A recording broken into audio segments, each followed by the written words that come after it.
enforcement and community partners who are working on this important initiative where we can start an important dialogue and educate ourselves and hopefully come together throughout this process.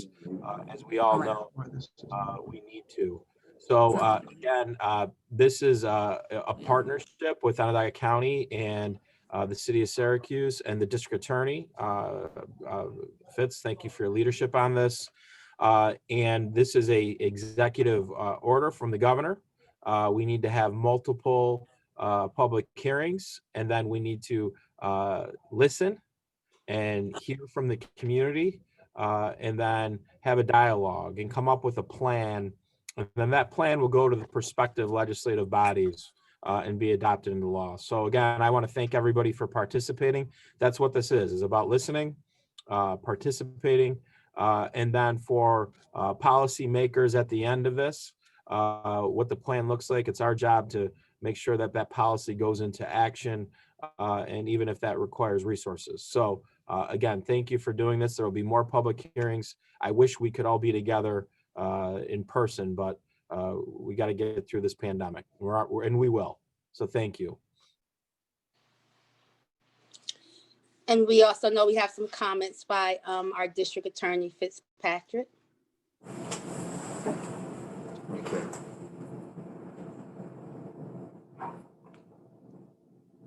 Can they see me? Hi, can everybody hear me? Yes. We can. Okay, great. Thanks, Ryan, and thank you, Nadisha. Thank you for volunteering to facilitate this tonight. This is the first of 6 public hearings that we're going to have. I think it's important that we remember the genesis of this. It was the murder of a African-American man, George Floyd, on May 25th, 2020, 1,100 miles from here, but it sparked a lot of unrest throughout the country. And more importantly, it sparked a lot of dialogue. And as a result of that dialogue, Governor Cuomo signed Executive Order 203, as Ryan mentioned, on June 6th of last year. And he tasked us with re-examining and creating a blueprint for police reform in the state of New York, and tying that really to state aid. So it's something very, very important. And we have created, I think, an outstanding committee to address that. And tonight we're here to fulfill the requirement about public involvement. I just very, very briefly, I want to mention the 5 subcommittees that we've established. I won't do this at every meeting because this will be available online. But the first is police structure. That's chaired by the great Chief of Police in the city of Syracuse, Kenton Buckner. The second is police community relations, and that's chaired by my dear friend Helen Hudson, who is president of the Syracuse Common Council. The third is crime analysis. That's chaired by our outstanding sheriff, Gene Conway. Our fourth subcommittee is training, and that's chaired by Chief Mike Crowell of the manliest police department, really one of the outstanding town and village police departments in Onondaga County. Mike is also, I believe, chairman of the Onondaga County Chiefs Association. And the fifth and final subcommittee is chaired by my friend Linda Irvin from the Onondaga County Legislature, and that has to do with alternatives to police responses. So it's no longer good enough to say that 90% of the police officers are outstanding and it's only 10% or a small percentage of them that are bad apples. So in other words, if I drove home 365 times last year, it's not enough to say that I only got pulled over for no reason 36 times. Those days are over. We have to look at how we can re-engage with our communities. We have to talk about de-escalation. We have to talk about non-arrests. Not every police encounter should necessarily involve an arrest. We have to talk about mental health training for police officers. And we have to talk about communication and mutual respect between citizens and their communities. I want to thank Mayor Walsh. I want to thank the county executive, Brian McMahon. I want to thank Chief Buckner. And I also want to thank all the town and village police departments, many of whom I see are participating this evening. They've, rather than complain like a lot of other communities outside of Onondaga County, complain about the order claim that it's unnecessary. They've embraced it and are ready, willing, and able to participate in it. And certainly thank you to my senator, Senator Rachel May, for lending us the expertise of Nodisha Hernandez this evening. So we're going to deliver a great report to the governor, and I'm anxious to get started. And Nodisha, I'll turn it back to you. Yes. And thank you for mentioning George Floyd and everything that's been going on, because I just want to say that tonight we want to set a little bit of ground rules, because we know what's went on yesterday. We know what's going on in America right now. And there's a lot of emotional roller coasters that are going on, that we're on right now. We're riding these emotional roller coasters. So I just wanted everyone to know that tonight we want to be respectful. When you comment, we want you to comment, and we want your comments to be respectful. We want to really encourage that and remind you that this is a place for us to be respected and to hear the comments of the community. We also would like you to know that when you do have a chance to comment, you'll have 4 minutes, and those 4 minutes will be timed. At the same time, if you do have comments, we definitely encourage you to put them in the chat, because if we're not able to get to your comments tonight, we will get to your comments later on. We have a couple, as Ryan McMahon mentioned, we have a couple of these hearings in the community, and we'll have chances to answer your questions. We also want you to know that we all are here and we understand everything that goes on in our communities and how our communities are unique and how policing is done in our communities. Today, we want to have a conversation about reform and how we can change the things that go on in our community and how we can better our community. And with that being said, we're going to start with our comments. And I want to thank everyone that's participating tonight. I want to thank everyone, as Ryan said to everyone, thank you. And as District Attorney Fitzpatrick has said, thank everyone for participating. And please just remember that we want to be respectful, and we want to be respectful with not just the language that we use in our comments, but the tone that we use in our comments.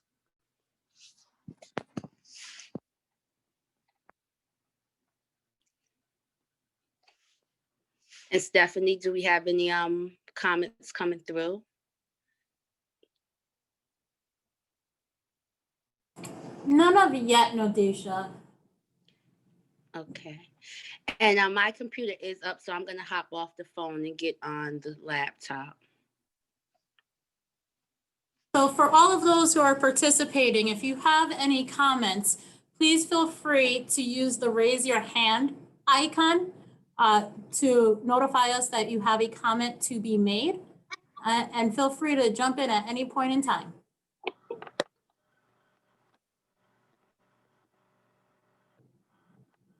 If no one has a comment, I can start off with a few that have come in through the web portal that we created here. So let me get to that. That would be great. So the first two that we have come in is from Miss Donna Miller from 13214 zip code. She's expressing, as a longtime resident of DeWitt, I'm glad we have an opportunity to hear concerns from all citizens.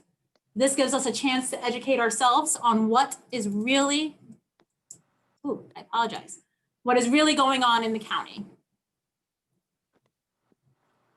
Our second one comes from Miss Ann Tiffany from 13202 zip code. I appreciate that this forum is finally happening and that law enforcement in Onondaga County is working together. I would like to say thank you to Miss Donna Miller and Miss Ann Tiffany for your comments. We are looking forward to working together as a unit in this important endeavor. Our third comment comes from Miss Renetta Relaford from zip code 13207. I believe I saw you, Miss Relaford, join our call. So thank you for this comment. Thank you. So our first two comments that are on here do pertain to, I believe, Syracuse City, but I'll read them out and then we'll go from there, okay? First comment, what is the city's plan to hold the police accountable related to excessive force, demeanor, racial profiling and bias, false arrest, and failure to act? Second, when will the Right to Know Act be fully implemented in the city, and how will data be provided to the public? Third, are there plans for a county right to know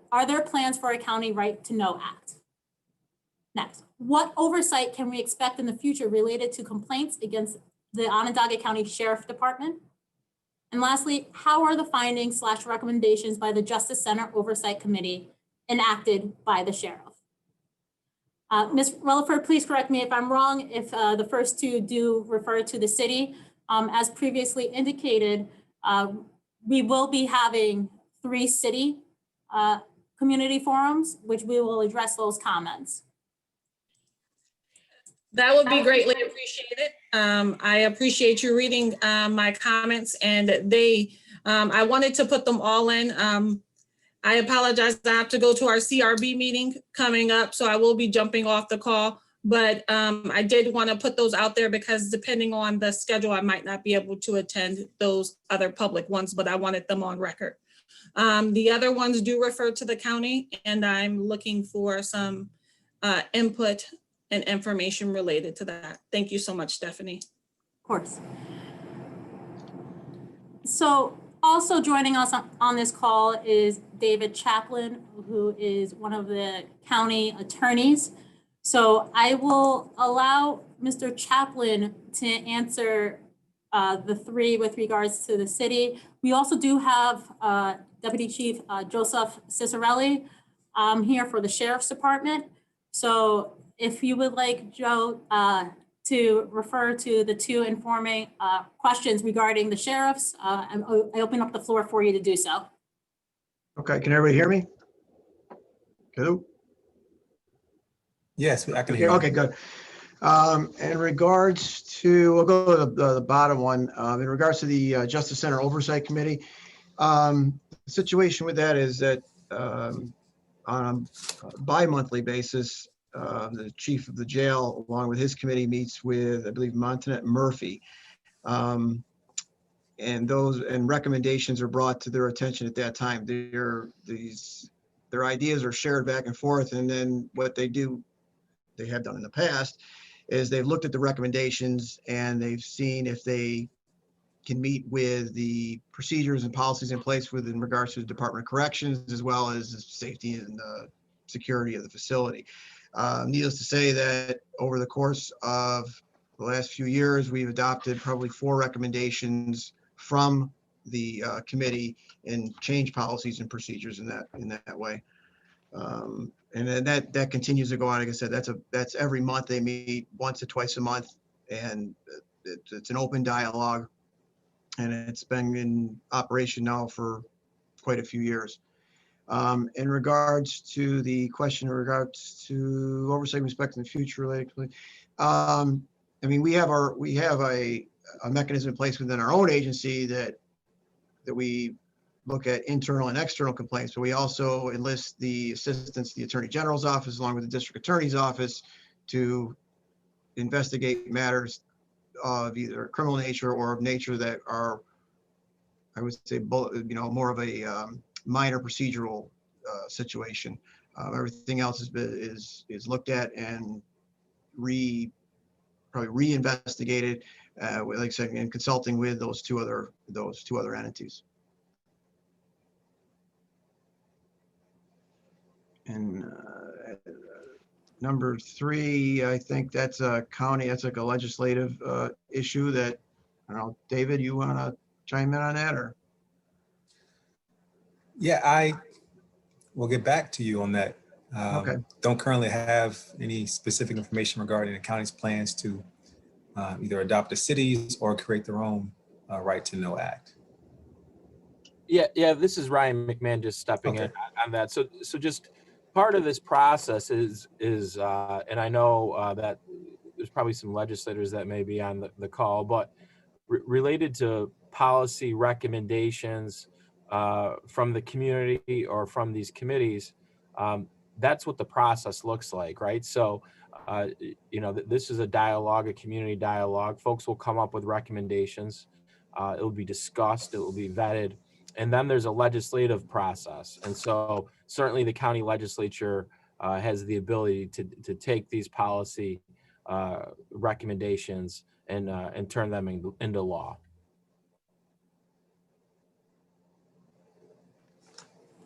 And thank you for chiming in, Ryan. Appreciate it. So again, I will reiterate, for those who would like to make public comments, please feel free to raise your hand or comment in the chat that you would like to make a comment, and then we will start a timer once we tag you.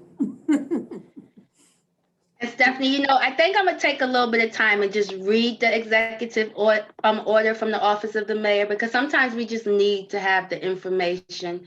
We might not have all had a chance to sit down and actually read the order. So sometimes that might help start the conversation. Absolutely. So let's see. And I'm gonna turn. Okay.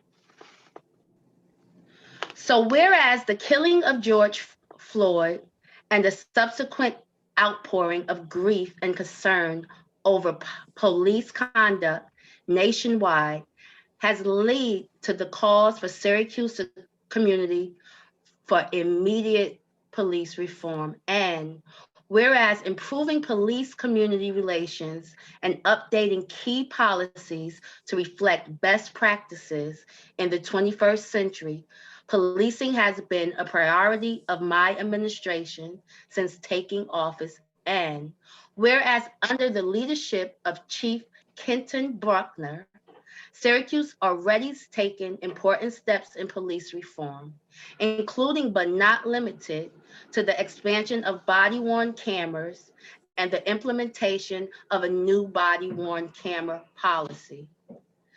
The issuance of a revised use of force policy in July 2019, the restructuring and relocating of the department's internal affairs function, enhanced force focuses on diversity recruitment, and the creation of the citizen advisory committees. And whereas the Syracuse Common Council has indicated its desire for police reform and will consider legislation that seeks greater police transparency, which will complement the steps to be taken below. And whereas I support the police reforms already passed this month by New York State, including the repeal of Citizens' Rights Law, Section 50A, and whereas I recognize the dedication of the members of Syracuse Police Department and intend the steps outlined below to better equip officers with the training and policies they need to enhance their ability to protect and serve all members of the Syracuse community equally, and to build the community's trust in our officers. And whereas in response the concerns of the Syracuse community, more action on police reform is urgent, necessary, and appropriate.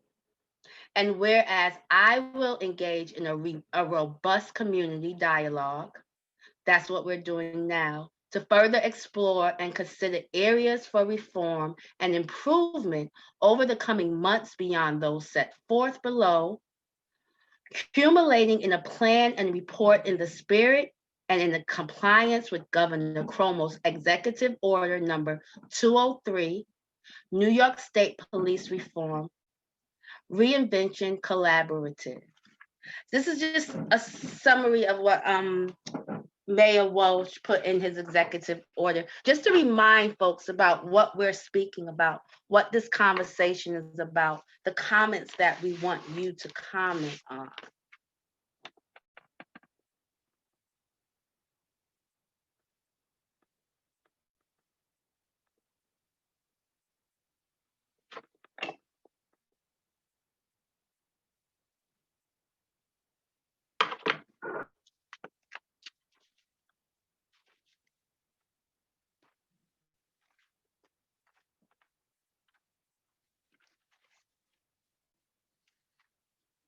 Okay, so the Governor's Executive Order 203 requires that each local government entity which has a policy agency operating with police officers and defined under Section 1-20 of the Criminal Procedure Law must perform a comprehensive review of current police force deployments, strategies, policies, procedures, and practices, and develop a plan to improve such deployments, strategies, policies, procedures, and practices for the purpose of addressing the particular needs of communities served by such police agencies and promote community engagement to foster trust, fairness, legitimacy, and to address any racial bias and disproportionate policing of communities of color. No, I think I Daisha, see a we, comment down there, Stephanie. Jen Yes, O'Rourke of 13210. 13210. yes. The comment reads, when can we expect 100% of SPD officers to have body cameras? I would say, Ms. O'Rourke, I don't know if you were here in the beginning, but we will be having multiple community forums, 3 of which will be tailored to the city specifically. Those community forums will be held on the 12th of next week. Then we have the 19th, and we also have, I apologize, I skipped the 13th.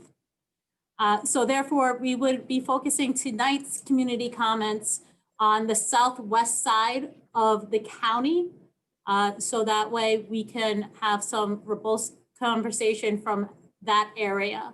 So we will get back to you, Ms. O'Rourke, on that question. And if I could just add something, a number of the questions tonight, particularly from Renette and from Ms. O'Rourke, have to do with the city.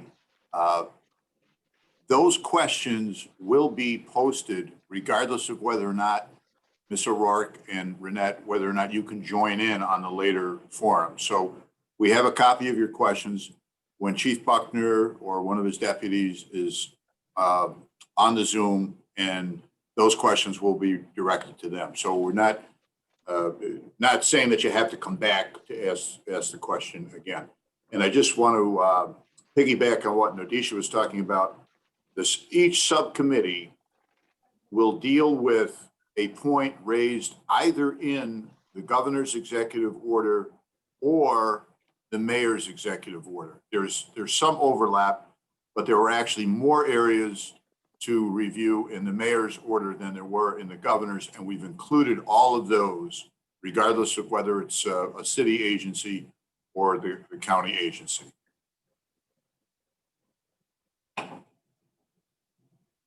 Thank you. Nadisha, we do have a second comment from a M. Russell. M. Russell, if you can state the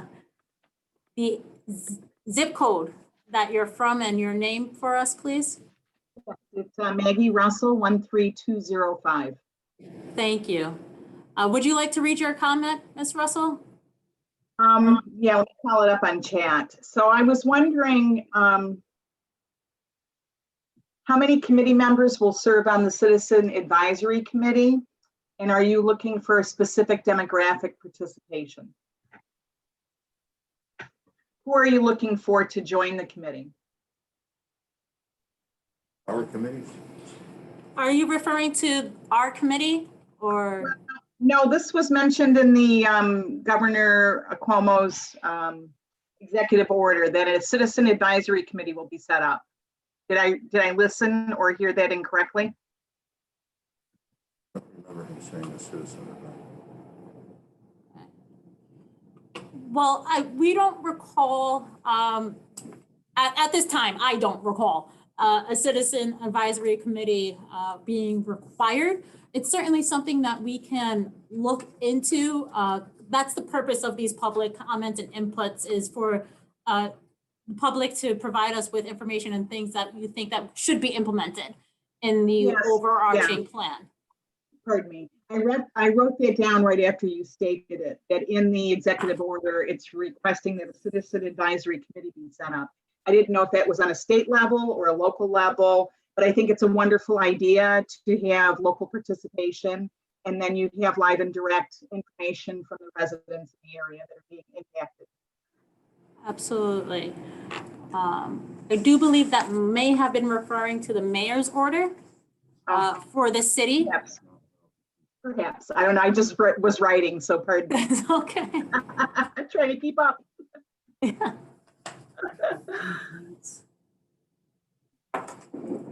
But certainly, either way, that's something that we would look into since it has been brought up, certainly. And we would task ourselves to see about the advisability of it being a countywide process, or if it would be just something that each individual police agency would consider adding to theirs.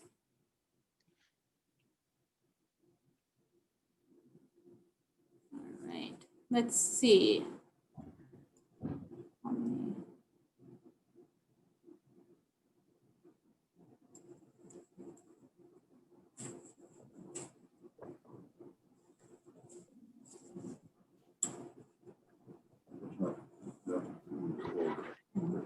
Plenty about time outreach, but nothing about. And Stephanie, we can also just read some of the committees to let folks know what committees we have. I know District Attorney Fitzpatrick and Ryan McMahon mentioned and thanked the subcommittees. Just sometimes the information we're here today about transparency and making sure that our community members have all the information. But we have the Police Community Relations Subcommittee, which we have Helen Hudson as the co-chair. And in that committee, you have outreach, you have right to know, you have violence interpreters, you have school and safety security, and you have diversity hiring. And this is in the Ryan McMahon, Ben Welsh committees. Then you have the crime analysis subcommittee, and within there you have the problem solving, the hot spots, the focus deterrence, the environmental design, and the role of the crime analysis center. Then you have the training subcommittee, which Chief Mike Kroll is the co-chair. And within that committee, it speaks about racial bias, de-escalation, crisis intervention. Then you have the Alternative to Police Response Subcommittee. And that speaks about the proper way to respond to non-criminal calls. The diverse visionary programs in courts and community court.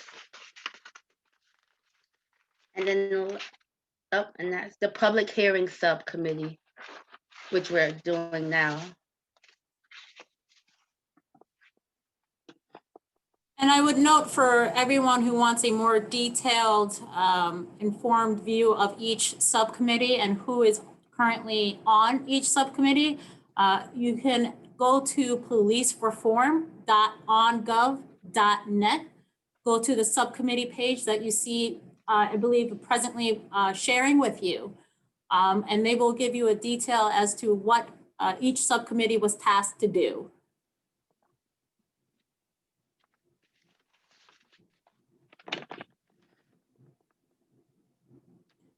And just in case there are a few people that have joined on since we began, I just want to reiterate the rules for them, Nodisha, if you will.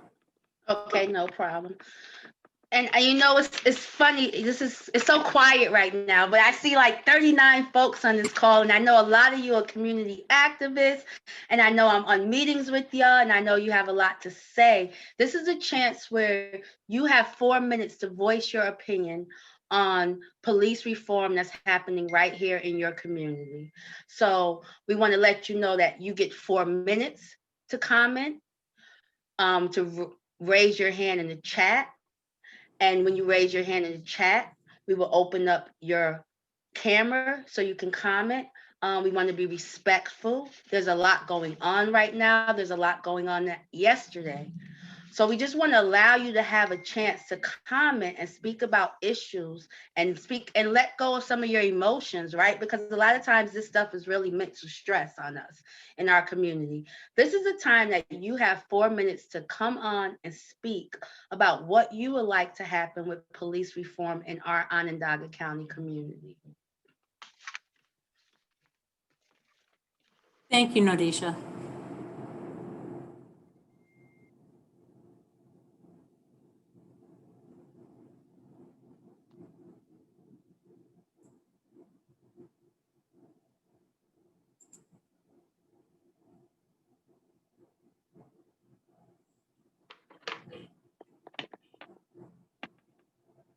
Does anyone in the group of the 38 participants have at least one suggestion for improvement? Maybe you don't need the whole 4 minutes, but maybe you have one suggestion for improvement on police reform in Onondaga County community.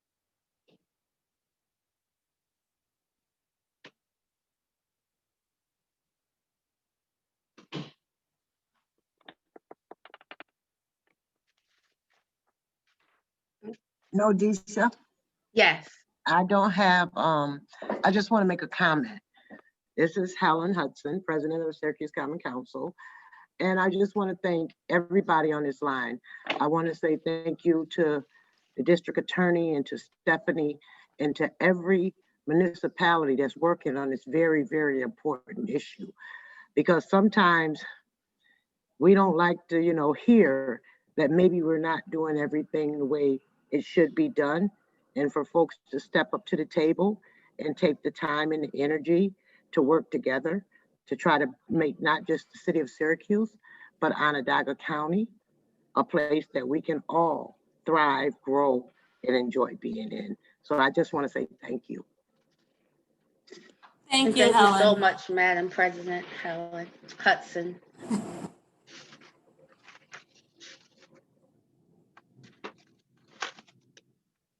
Okay. Well, Stephanie, we can also speak about the governor's executive orders in the 14 areas as well, just to give some more information to our callers. Well, I do see that Ms. O'Rourke did make another comment. Thank you, Yes, Ms. O'Rourke. I just saw that too. Thank you.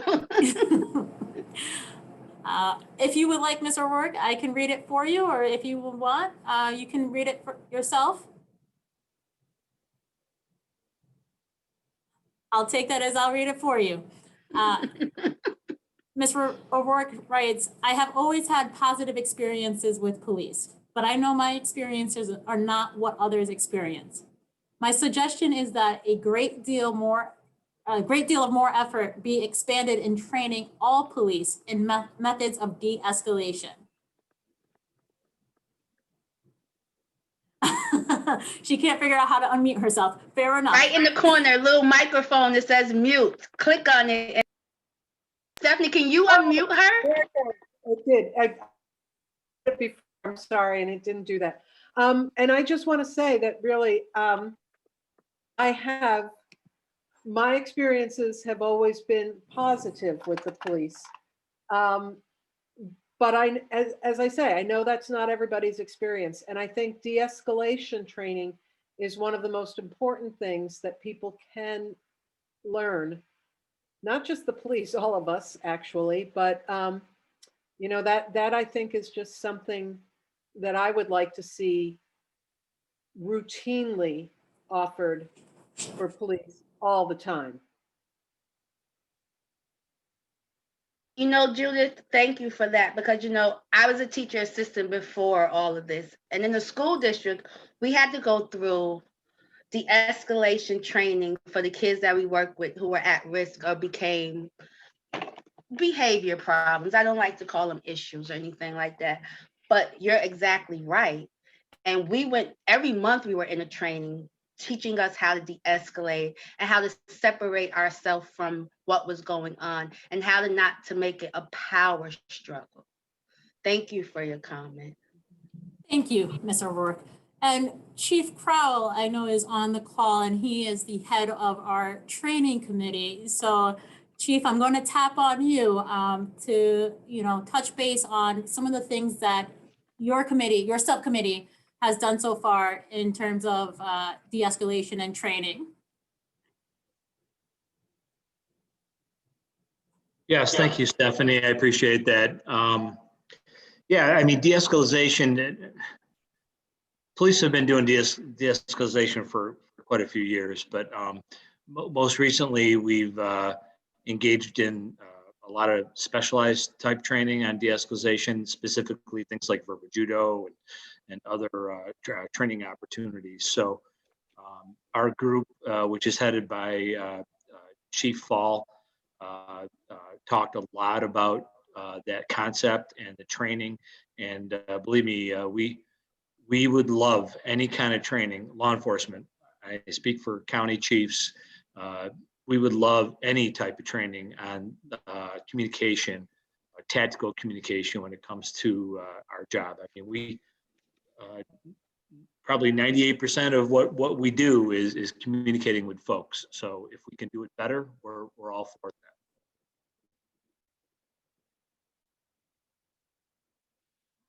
that. Thank you, Chief. I think we have another comment. Oh, we do.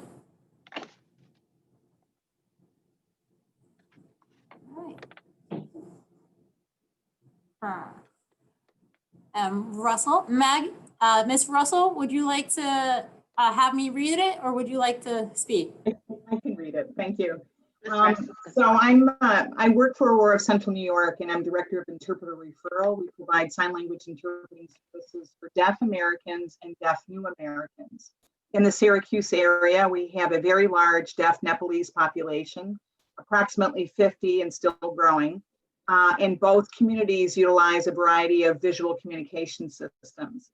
And one of the number one complaints from deaf community members is an inability to communicate effectively with police officers that are attending to calls, whether emergencies, residential disputes, and so forth.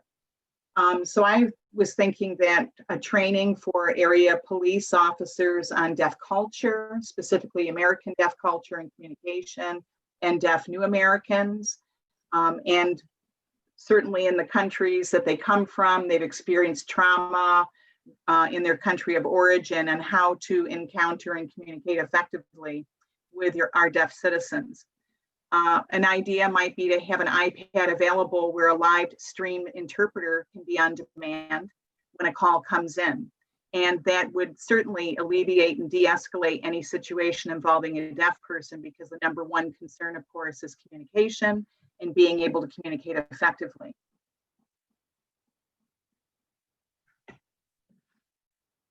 Exactly right, because like different cultures are different, right? Like even in many other cultures, it's disrespectful to even look someone in the eye.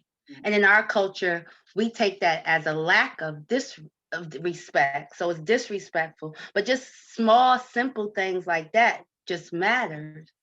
Yes, and a part of the communication, a visual communication, involves facial expressions, body movements that often get misinterpreted as being aggressive when they're not. It's telling the story.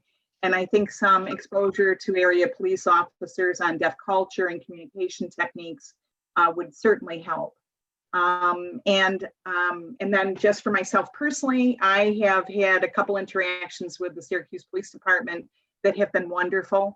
I live near the location of the Michael Grant issue. I was outside in the backyard. We had a fire going and we heard the whole thing go down. And the police officers that were there were very professional, and we heard the whole conversation. We were terrified, of course, but fortunately, I think it was handled properly. Just hearing it, I wasn't there in person. I was on the other street. I want to thank the Syracuse Police Department for being very professional in that situation. And then the following weekend, we had a shooting on Salina Street down by Clary Junior High. And one of the bullets went through the home of a deaf person and landed in their video phone. And they didn't know it until they went to make a call. And they were terrified about being a potential victim of the shootout that happened down the road. Those are my comments. And thank you for that, Ms. Russell. Ms. Russell, thank you very much. I actually tried a case many years ago involving a deaf defendant. In fact, every witness in the trial was deaf, and I learned a tremendous amount. It's something that happens very rarely where police encounter someone deaf for homicide, but for other things, traffic infractions. I think that's a fantastic suggestion. And learned a little bit in 40 years in this job. And one of the things I've learned is what we just heard from Nodisha about different body language in different cultures can mean different things. I remember Chief Buckner telling me that last year there was an assault case involving some of our new citizens from Somalia. And when they brought the person in to CID to act as an interpreter, it turned out he was from a different tribe, and a brand new assault began to take place. And that's something that, certainly I was not aware of, but I am now. And the more we know about that, and the more we educate ourselves. And I remember Gene Conway telling me, our sheriff telling me a story that he learned that autistic children can be attracted to bodies of water. I never heard that.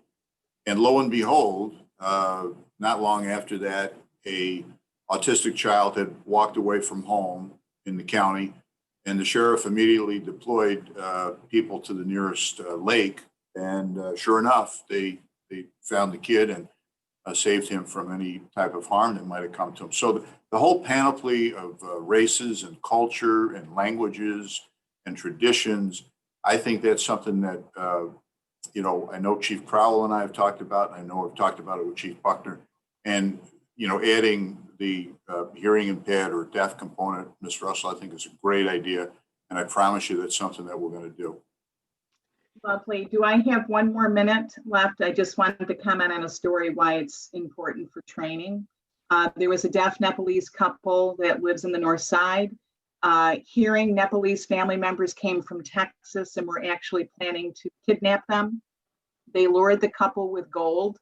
It's very important in the culture to purchase gold and own gold. So the deaf Nepalese couple thought it was okay. The Texas people called the landlord, canceled or put in a 30-day notice, canceled DSS, and transferred the Social Security funding to Texas. It was fraud. The policemen arrived and spoke to the hearing people, not the deaf people. And that's why I'm advocating for access for deaf people in our community. Thank you. Nodisha, I see that we do have another comment from a Mr. Barry Granwater. Thank you for your comment. If you would like, please feel free to express your comment on this call. I will ask that when you do, please state your name and the zip code in which you are from. Hi, I am not a male, I am a female. I apologize about that. That's okay. The mistake is made quite frequently. My name is Barry Gawanter. I'm a civil rights advocate. I live in the city of Syracuse in 13204. Here's my comment. A lot of complaints about law enforcement actions relate to demeanor. De-escalation training is not enough. Officers must be required to utilize those skills whenever possible, and there should be consequences if they do not. But officers also must be required to treat members of the public with respect rather than disdain, with explanations rather than dismissiveness, and to refrain from profanity and other forms of harsh language. I'm sorry, I just lost my place. There we go. And demeanor issues should be treated as seriously as force issues. This has to start with the supervising sergeants. They cannot be allowed to condone unprofessional behavior. Just as an aside, I've seen complaints about that over and over and over. Too many times I've received complaints from individuals when it was clear that the sergeant continued to display the same dismissiveness and disdain. as the officer against which a person had just complained. Part of the job of being a supervisor is making corrections on the scene.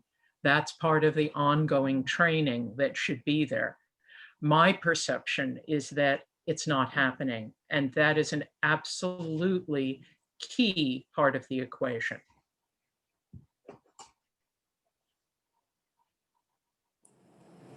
And thank you, Barry. And Stephanie, I just wanted to let you know that Barry just retired from being being the Commissioner of Human Rights. I would phrase that. That's where she's coming. Yeah, I would phrase that a little bit differently, Nodesha. However, I have a long career as a civil rights and human rights advocate in the Syracuse area. I'm also now on the board of the NAACP. And again, I thank you for your comment, Ms. Skinwater.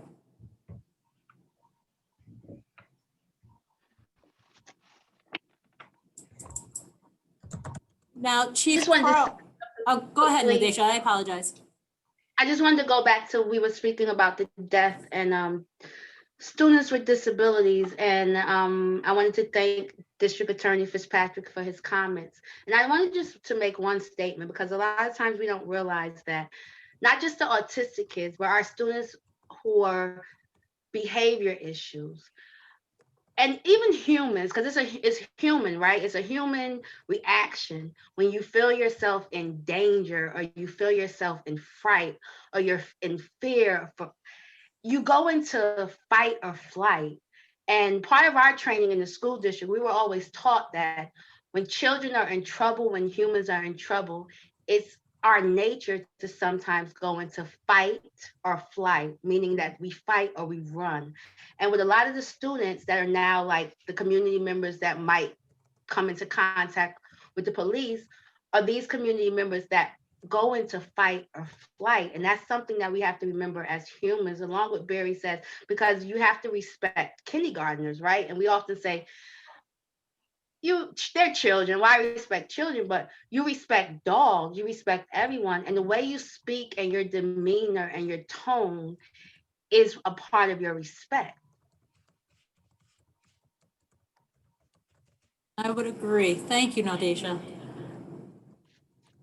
So, Ms. Skinwater, I'm not sure how much you heard in the beginning. We do have a training subcommittee that will handle a countywide training plan, so to speak, to be incorporated into the plan that we are attempting to create that would go across the board.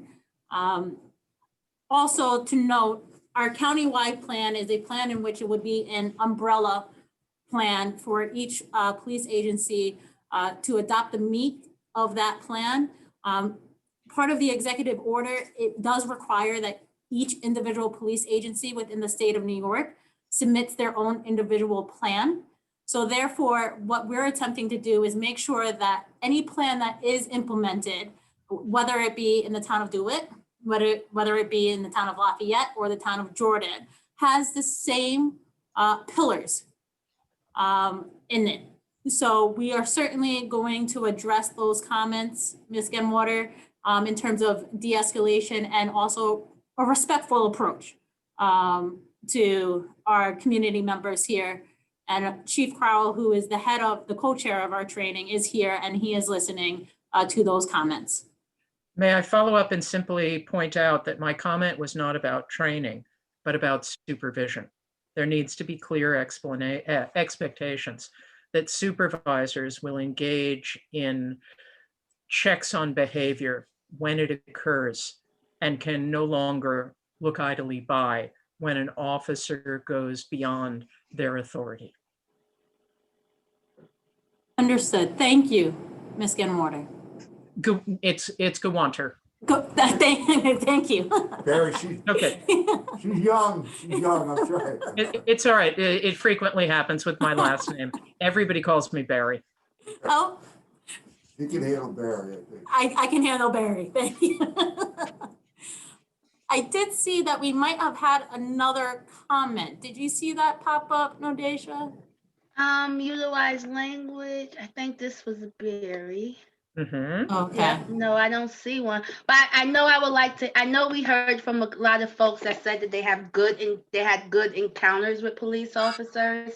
And I know if that was 100% for all of us, we wouldn't be here right now. Are there any members that have not had good encounters with police officers that might want to make a comment right now while you have us here?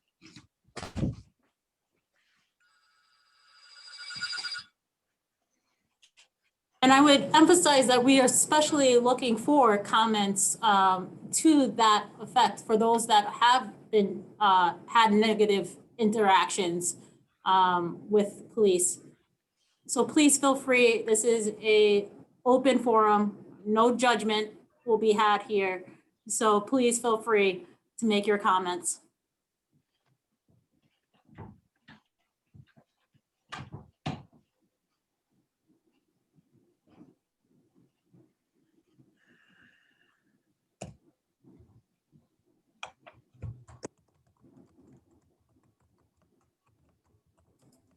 And just in case some of you who have just joined after we started, in case you don't know how to make your comments, you can do so by either raising your hand to let us know that you have a comment to be made, or you can submit the comments to the chat.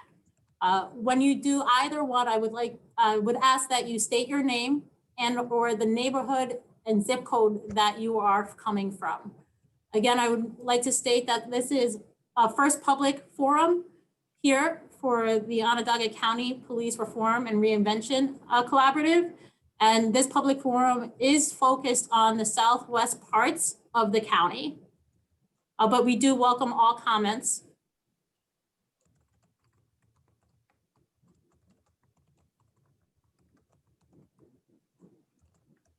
And I'll just say again that the municipal plans examine 14 areas. If you just need some support of what areas you want to make comments about, the use of force policies, procedural justice, model policies and guidelines, systematic racial bias or racial justice in policing, implicit bias awareness training, de-escalation training and practices, law enforcement assisted diversion programs, restoration justice practices, problem-oriented policing, hotspots policing, focus deterrence, violence prevention and reduction interventions, community-based outreach and conflict resolution, crime prevention through environmental design.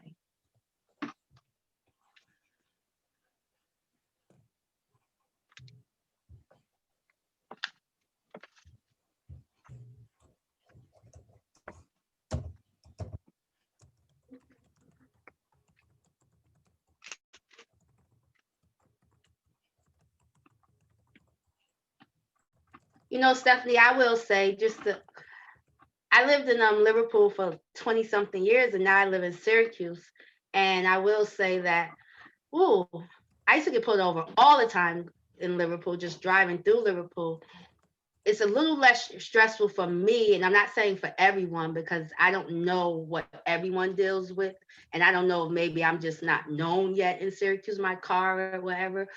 But it's like I almost hate driving to Liverpool now because I know that you're gonna get pulled over. And it's like, being in Syracuse, there's so many cars that maybe someone else will get pulled over and not me, because I don't want to say that I'm not gonna get pulled over living in Syracuse, because that's not true. But it's just that it's like a relief that I don't have to drive home in the dark to Liverpool every night any longer and get pulled over. And since I'm not seeing many comments, I will share my own personal anecdote. I live in Fayetteville, and I was brought over to Fayetteville by a friend of mine. She is a 75-year-old woman who is white. And she told me when I first came to Fayetteville not to wear my hat backwards. I love wearing fitted hats when I had shorter hair, because when an African American would drive in the area of Fayetteville, Manlius, DeWitt, it would be prone to being stopped with obviously preconceived notions of who should be there. Now, I will say I have not had any negative interactions personally with the police out in my area or in the town of DeWitt or in the surrounding area of the county. I will say I have been very fortunate not to have negative interactions here in Onondaga County, but I'm sure there are people that have had interactions that they would like to express how they can be made better and how they could have probably not had that interaction. So please feel free to comment here on this chat. This is your time. And we're focusing again on the southwest parts of Onondaga County, but please feel free to comment and add your comments because we will be adding it to the website. Stephanie, when you add the comments to the website, is there a way that the comments could be anonymous? Or are you adding names with comments? So how does that work when you add the comments to the website? Because I know sometimes folks don't like to, you know, have their name displayed. And fair enough. And what we'll do is we'll just add the comments and the area code in which the comment came from so that we can track the locations. Now, I do see that we do have a raised hand. Thank you, Mr. Leonardo. Please feel free. The floor is yours now. Good evening, everyone. I live currently in area code 13219. And like Nadisha said, I lived in Liverpool for 5 years, and it was routine to constantly pull me over. I was coming home from St. Joe's, I'm a nurse, and I was on the lake going past Hyde's. I was pulled over because you know you got to do 30. I was doing 28. They pulled me over and they said, "What are you doing up in this area?" I said, "I live on Morgan Road." License and registration. So I went to the glove box, hands on the steering wheel, license and registration. I went to the glove box, hands on the steering wheel. And then they called for backup. So they called for 4 other cars because they said I was being hostile. And then I waited and I said, "You know, my next door neighbor, do you know?" And at the time I couldn't remember who the chief of police was. I said, "That's my upstairs neighbor. We work out at the gym together, Gold's Gym." And all of a sudden, he got on the horn, asked them why they were pulling me over. They didn't have a reason. They apologized to me, and since that day, they waved to me every time they saw me. But I mean, now that I live in the Westvale area, I don't have any problems. I mean, people may complain sometimes about Camillus as a suburb, but Camillus is like, I'd rather go through Camillus 75 times than go to Liverpool once. That's how pleasant the experience is going through Fairmont and Camillus. Now, Mr. Leonardo, I would ask you a few questions if I may. Do you think maybe the interaction was a part of improper training, racial bias? Do you have any idea of what it could have been, or is it just something that we need training, or what would you recommend for this committee to address? I just think that if they saw, you know, I moved from New York City and the police, they pull over anyone, any color, any race, anybody. I just thought they didn't think of, because I'm Puerto Rican and Mexican, but I appear as a Black man. And I think they just didn't think a person of my color belonged in Liverpool. And I was out of my zip code. I should have been from the west side or the south side, you know? So they felt that, you know, I was out of my jurisdiction. And I was kind of thrown off by that. Because I mean, I saw people driving by me. If I'm doing 28 and they were doing 45, None of them got pulled over. And I was doing 28 and they just happened to pull me over. The lights came on and everything like that. And everyone knows when you go through the village, you do 30, not 31. You do 30, not 32, because you will be pulled over. I don't even go to Liverpool anymore. I mean, my brother lives in Beeville and I just don't even, daytime hours maybe, I'll have lunch with him, but I just don't see the sense in going to Liverpool anymore.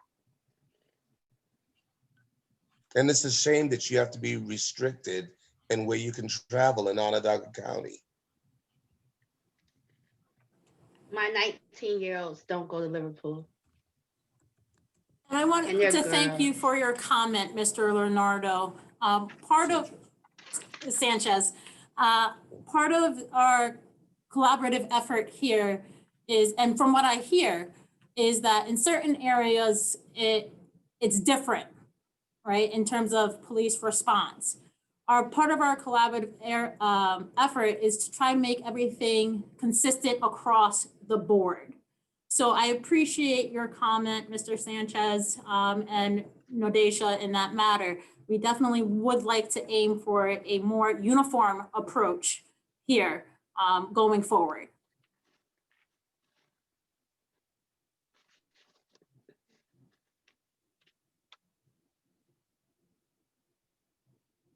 That's cute. Oh, Barry, I see that you added to your comments. If you would like to. Sure. I didn't really hear an emphasis on improving community relations or providing public education to bring gaps in that list that Ms. Hernandez just offered. I'll point to the Bridges program that Lloyd Perkins did back in the 90s in the town of Camillus. I'll point to a training program that the Human Rights Commission was working on with the Camillus Police Department to do public training on what you need to know when interacting with police officers. I really think that list of focus areas should include best practices in reaching out to the community. I also want to say that in my perception, most officers do act professionally. However, the expectations for professional conduct of officers are very different in different types of law enforcement departments. And the unfortunate thing is that when officers act out harshly without justification, it ends up reflecting on all officers. For instance, when there's incidents in the city where officers are acting inappropriately or harshly or disrespectfully or with unjustified or excessive force, it creates a perception of officers beyond the city. And I know that Chief Buckner is trying to change that, but frankly, there's a long way to go. I think it would be much better if we had more consistent conduct by officers, similar to the several local suburban departments that are really good models of effective professional policing. In my opinion, that would include Camillus, DeWitt, Manlius, and Beeville, just as a couple of examples. Thank you, Barry. Certainly, whatever list that you do have, if you want to forward it, please, we do have the email address in which you can forward the list and comments that you can see here. It is nyspr@ongov.net. So we certainly welcome any and all tools that can be provided to help us in this very important endeavor. And just in case you can't see my screen, I will repeat that email address. It's nyspr@ongov.net.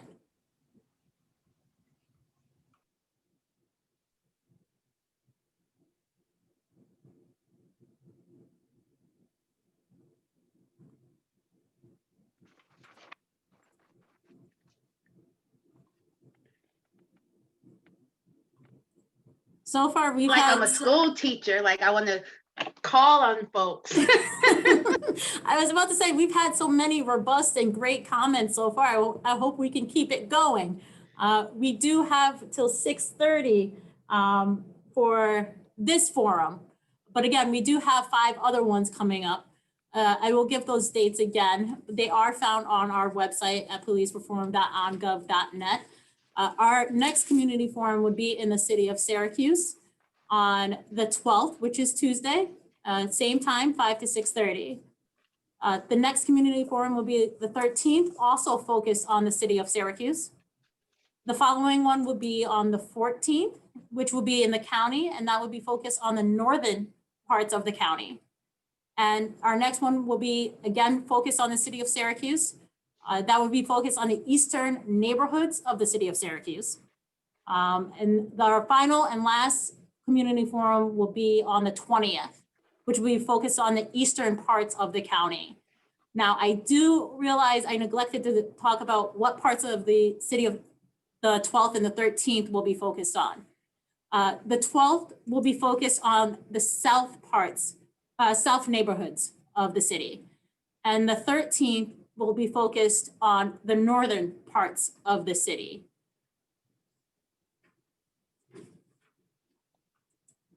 So I hope we can continue with the amazing comments that we have.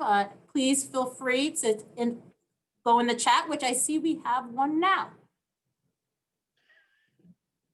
And it's from Barry. Thank you, Barry.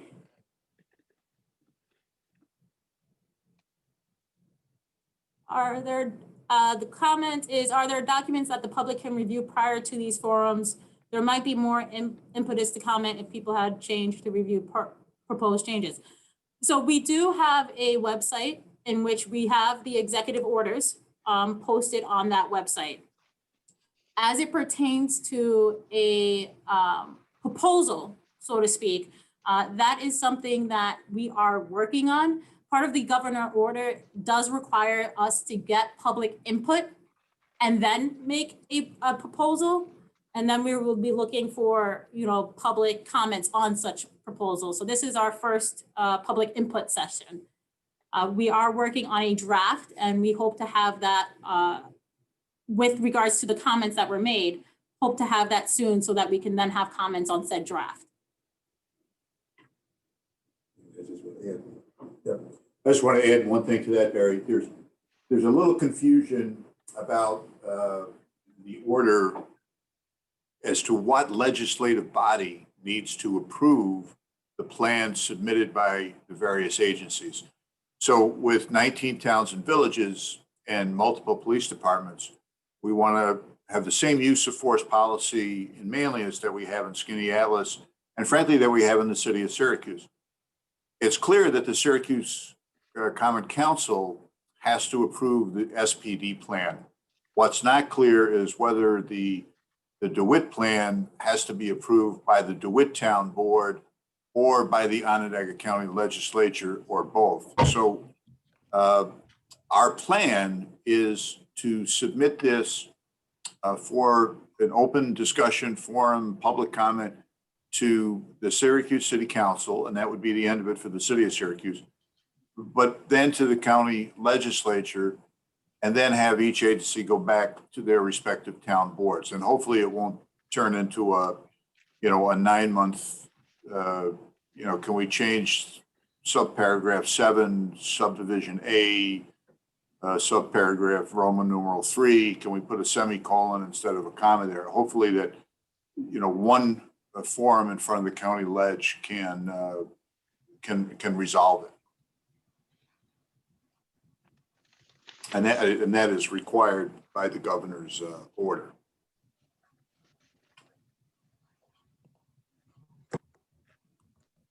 I would also say on our website, we do have additional resources that will point you to the different police agencies that we have around Onondaga County and directly to their websites. We certainly can try to add their particular manuals on it, but you can go to the individual police agency's website and see about whatever manuals or training protocols they have on those websites as well.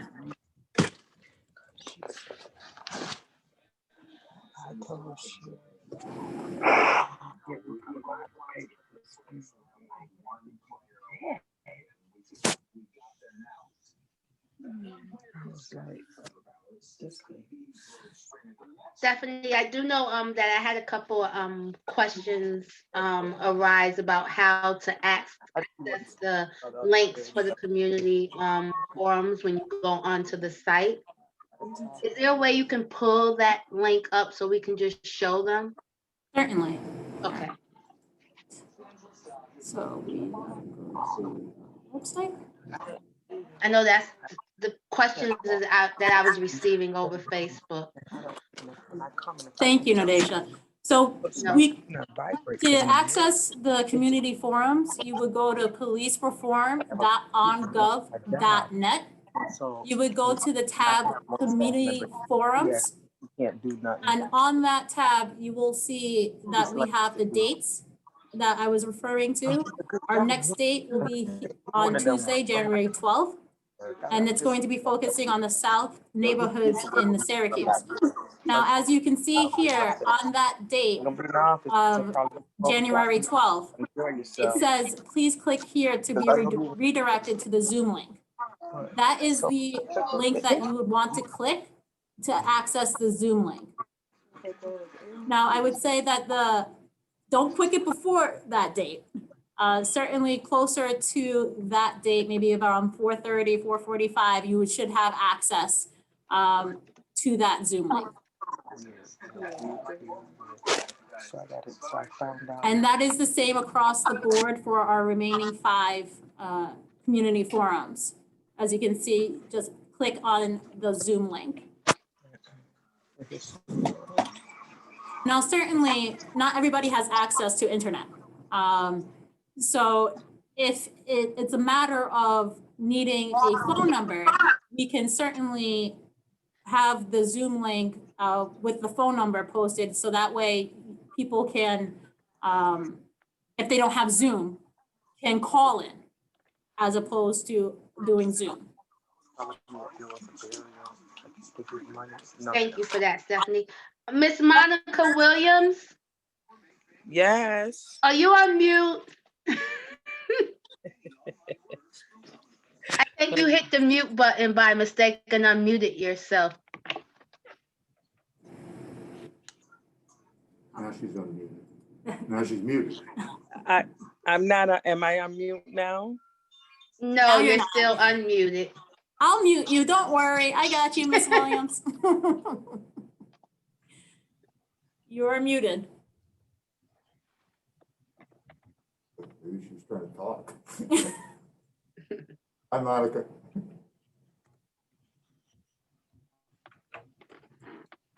We do have about 15 more minutes left, and we want to leave this time open for anyone that has any comments or have anything to say or any questions that we might not have answered during this forum. Any procedural questions on how to comment, which Stephanie's been doing a great job, and thank you for showing, because people did reach out and ask, once I get to the forum, where do I go?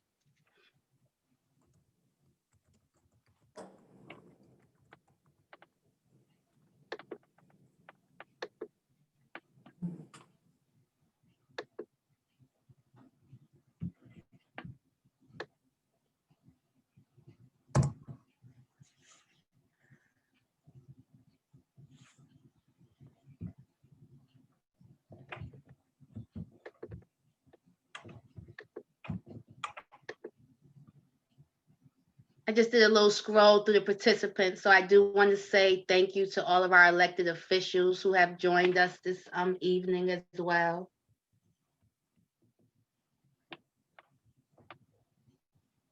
And Stephanie, I think we have one more question in the chat. Or comment.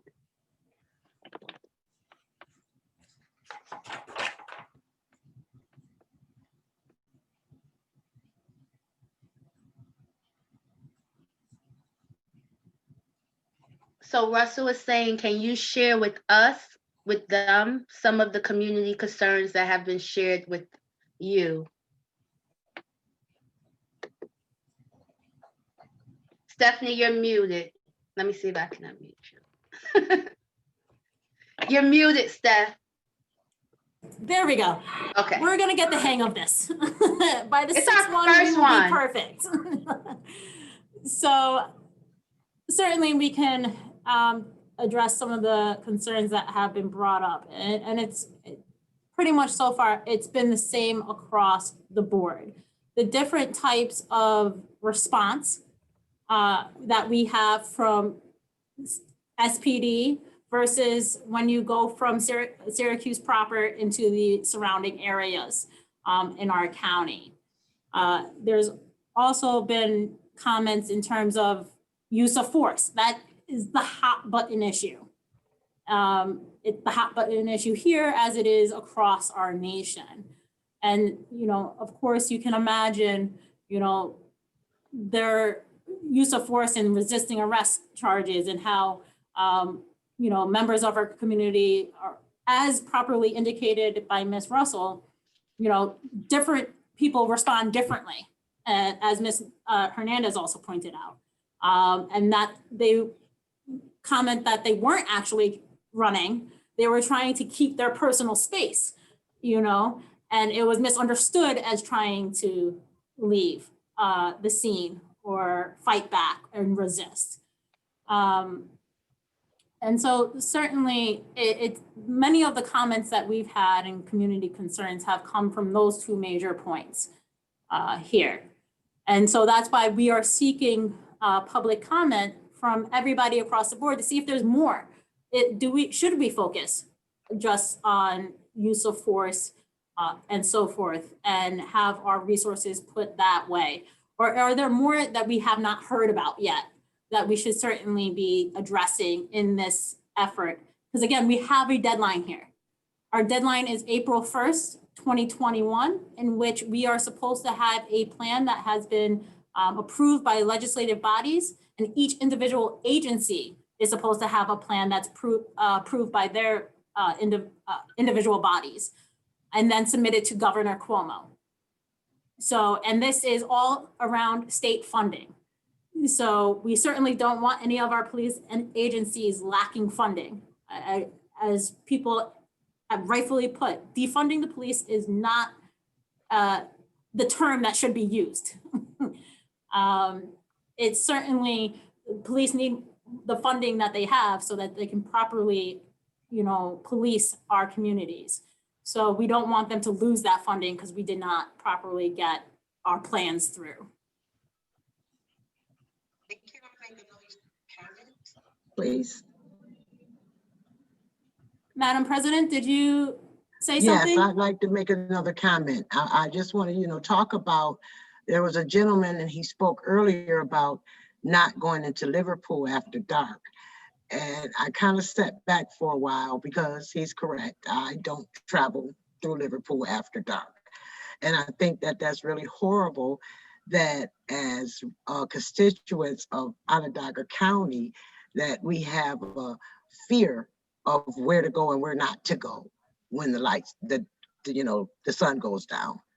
That's a little disturbing, and I'm hoping that we can change that in the 21st century. And Madam President, we constantly keep saying Liverpool, and we don't want to beat up on Liverpool because it happens in Fayetteville, right? No, Alias, Disha, I'm not driving that night. I understand that. I worked at Gaylord Brothers or Cardinal Health, or one of them in Liverpool. I was traveling down the parkway one day. My mother had a Mercedes and I was driving her car. It was 4,500 cars flying past me, but I got pulled over because they said I was speeding. It just so happened the vice president of the company I worked for, he was behind me. He went to court with me and testified that I wasn't speeding. They had to get something. They charged me $40 for a broken taillight. Okay, so it happens. Yep, it happens. It happens in Syracuse.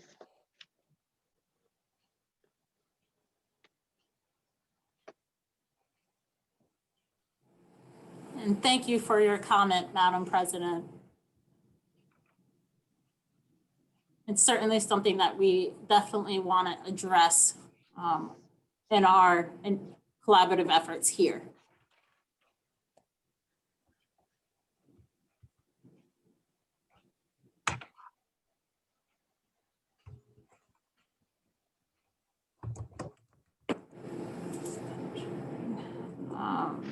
We have about 10 more minutes. So where are we? Does anybody have any suggestions on how we can make this public hearing better and what we can do to better engage the community maybe, or anything like that, or what we needed to do to make you more fully aware of this public hearing, or more information that was needed, or anything that you suggest to us at this time?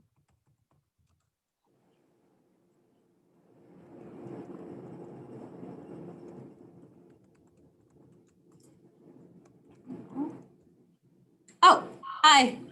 Hi, this is Maggie Russell again. I think if you start the discussion with some examples of citizens' concerns and explicit examples, this is what happened and this is the concern, I think it might be able to jumpstart more conversation about what it is that you're seeking to accomplish here.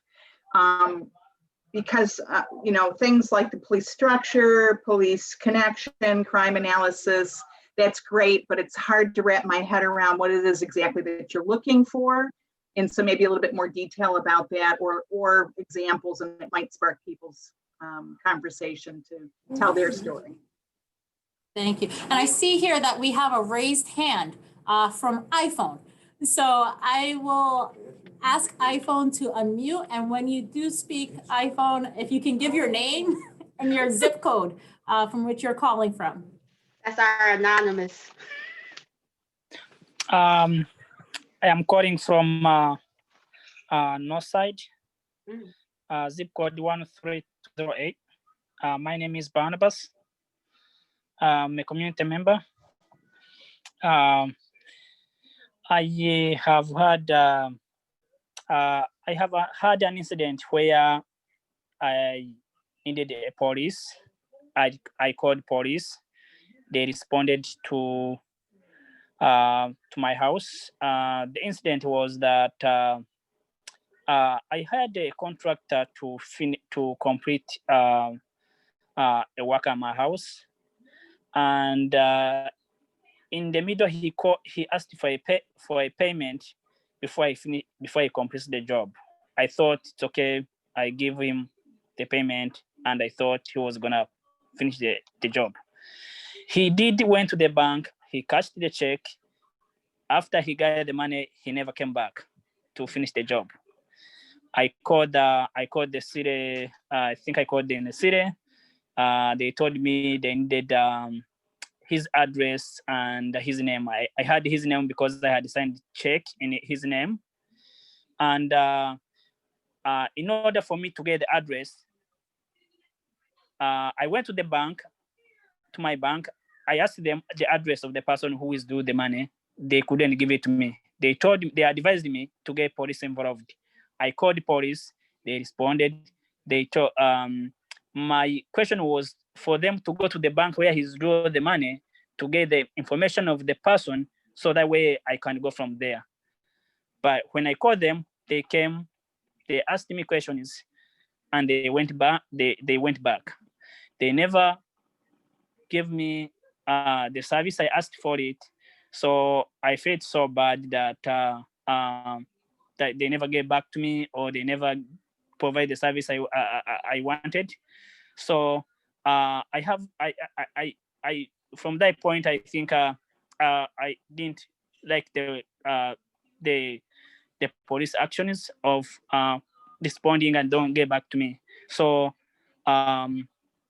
I concerned with the police. I don't know if it was the time management or if it was not to get back to me. I don't know why.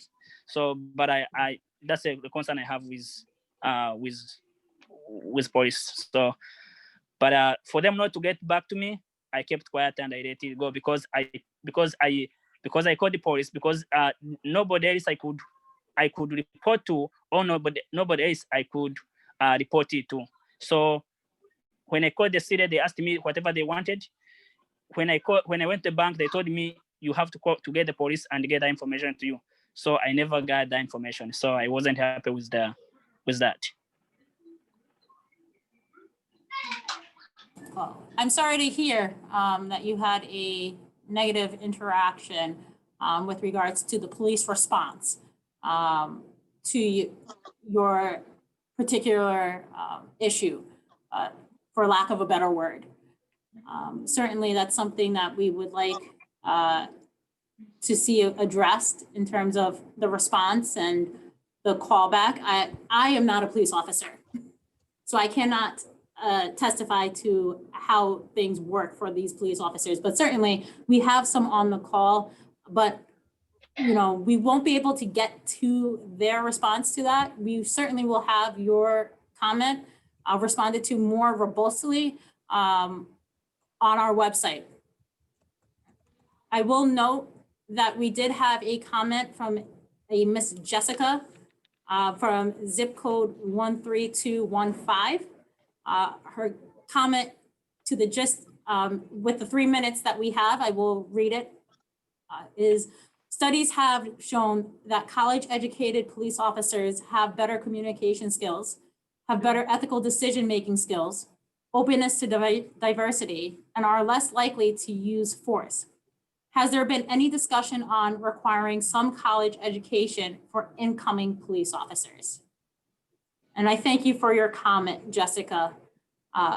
At this time, we have not had any communication or comments or to that effect with regards to education of policing of incoming police officers.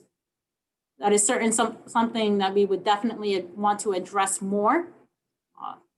But in the 2 coming minutes that we have, we'll see if anybody, Chief Crowell, if Chief Crowell is still on the phone, if the training committee has addressed that in any way in the 2 minutes that we have.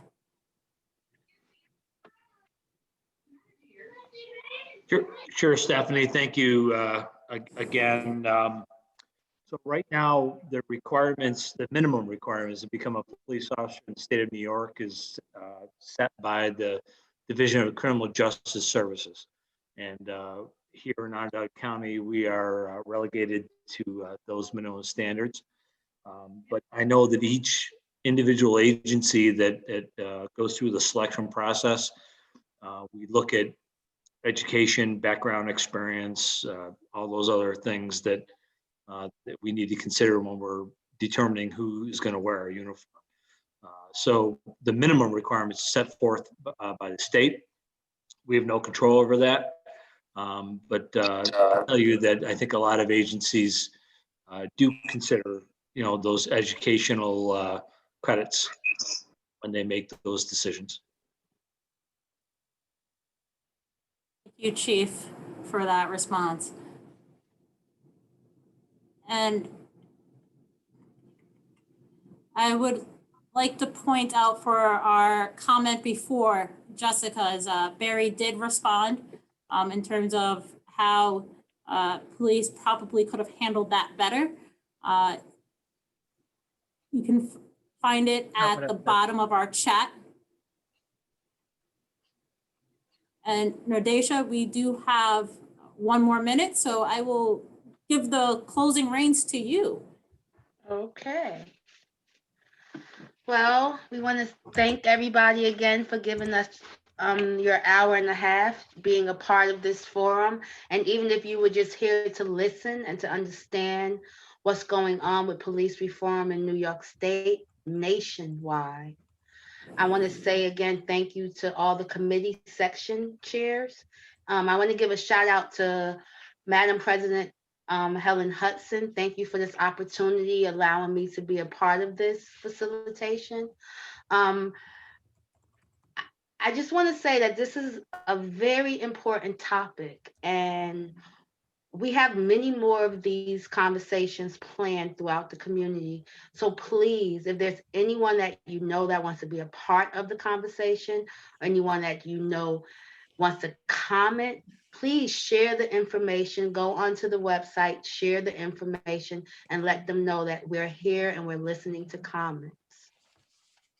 I want to say thank you to Stephanie for all the work that she's put in behind these hearings and setting up this whole hearing and getting everything, because when you do the work in the background, it's a lot that comes with the work, right, Stephanie? And I just want to give Stephanie a shout out because I know how hard the planning was for doing this.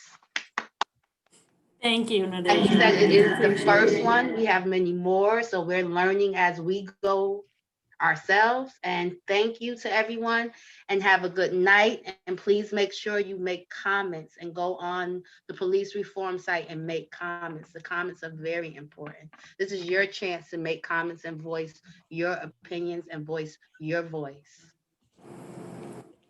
Thank you, and I look forward to seeing some of you, if not all of you, at our next meetings. Have a good one, everyone. Thank you for being here.